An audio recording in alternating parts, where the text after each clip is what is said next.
हाथरस में हुए सत्संग में उत्तर प्रदेश के अलग अलग शहरों से लोग शामिल होने पहुंचे।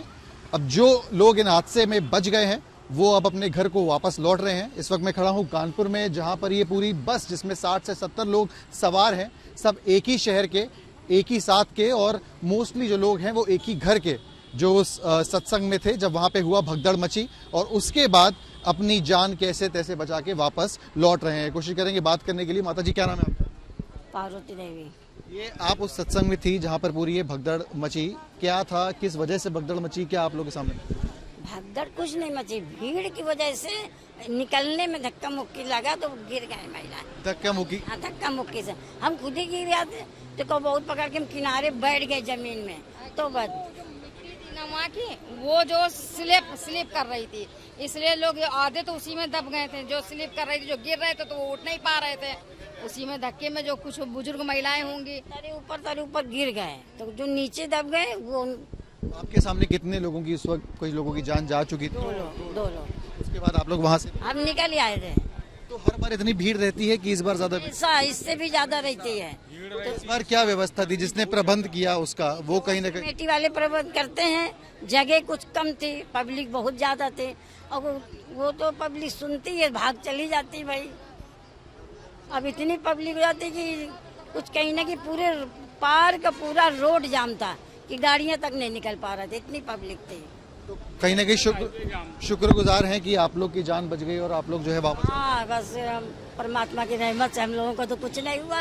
ये धक्का वक्का लगा, हम लोग भी गिर गए थे, मगर हम लोग किनारे आके बैठ गए। उस समय हमने कहा बैठे रहो, जब थोड़ा कम हो जाएंगे तब निकलेंगे। आप लोग भी वहाँ पे थे, क्या क्या मंजर था वहाँ पे? बेसिकली किस वजह से धक्का मुक्की पूरी शुरू हुई? गर्मी की वजह से लोग बाहर निकलना चाह रहे हाँ, और नेशनल हाईवे जाम था, जल्दी निकलना चाह रहे। जी।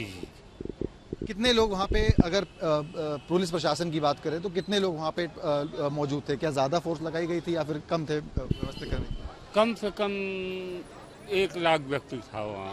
और पुलिस वाले इतने आपको दिख रहे थे वहाँ पे सिक्योरिटी के लिए या फिर मैनेज करने के थी, लेकिन पुलिस कम थी लोगों के हिसाब से? हाँ। बस में चलेंगे एक बार। यहाँ पे कुछ लोग हैं जो वापस लौट रहे हैं, जो पूरे प्रदेश से इसी तरीके की जो बस है वो यहाँ से गई। बात करेंगे। क्या नाम है आपका? सर सागर नाम है हमारा।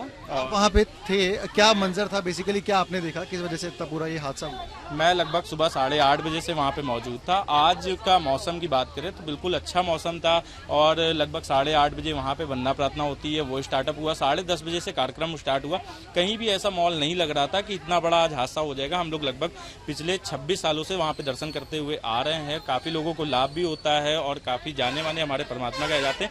आज जो मंजर देखने को मिला है, शायद ही उसकी कल्पना किसी ने नहीं करी थी। सब कुछ ठीक था, अच्छे से दर्शन हुए थे। परमात्मा जिस टाइम आते थे हमारे, वो उस समय वहीं पे विराजमान थे। उन्होंने अपनी वाणी दी, भजन हुए, तालियां बजी, सब कुछ हुए।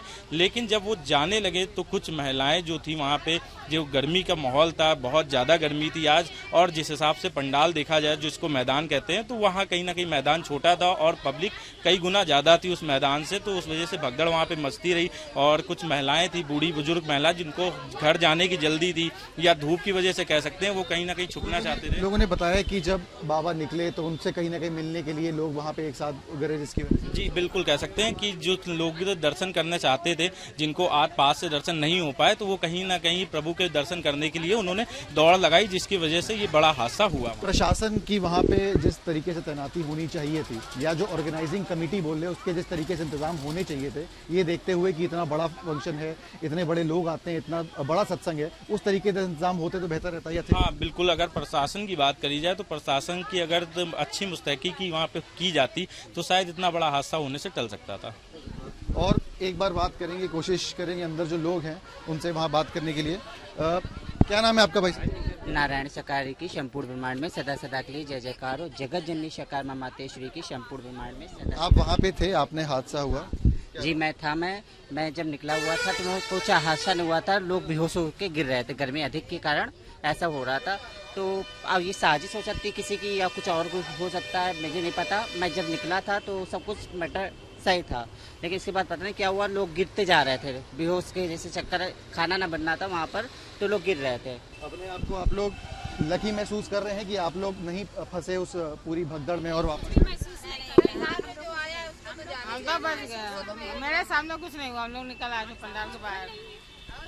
तो इस तरीके की यहाँ पे बातचीत जो है वो निकल कर सामने आ रही है। लोगों का कहना है कि जो लोग निकले हैं वहाँ से, उनकी अगर बात करी जाए तो कहीं ना कहीं अपने आप को खुश नसीब जो है वो बता रहे हैं। बता जा रहा कि जिस तरीके से इंतजाम होने चाहिए थे वो बेहतर हो सकते थे। इस तरीके की सामने निकल के आ रही हैं बातें। अब देखना यह है कि आने वाले समय में प्रशासन इस पूरे मामले पे क्या एक्शन लेता है। वीडियो जर्नलिस्ट शुभम के साथ सिमर चावला, कानपुर आज तक।